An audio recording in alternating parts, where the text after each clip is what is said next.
রাজনীতিবিদরা সংস্কার করতে পারবেন কিনা তা নিয়ে প্রশ্ন তুলেছেন অন্তর্বর্তী সরকারের পরিবেশ উপদেষ্টা সৈয়দা রিজওয়ানা হাসান।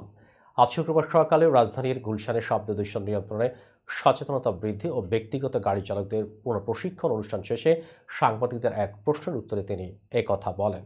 পরিবেশ উপদেষ্টা বলেন, যদি রাজনীতিবিদরা সংস্কার করেন তাহলে গত 53 বছর তারা কি করেছেন। রাজনীতিবিদরা যদি সংস্কার করতে পারেন তাহলে আমাদের দায়িত্ব নিতে হতো না। তাই প্রয়োজনীয় সংস্কার শেষে প্রধান উপদেষ্টা নির্বাচনের রোডম্যাপ ঘোষণা করবেন।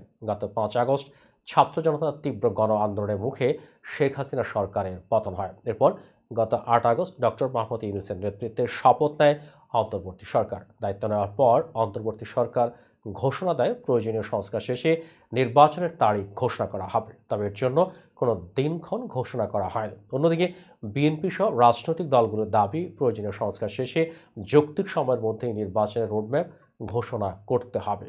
বৃহস্পতিবার লন্ডন থেকে ফিরে বিএনপির মহাসচিব মির্জা ফখরুল ইসলাম আলমগীর অন্তর্বর্তী সরকারকে উদ্দেশ্য করে বলেন, ন্যূনতম সংস্কার করে নির্বাচন দিন। দেশের অস্থিরতা নিরসন একমাত্র নির্বাচিত সরকারই করতে পারে।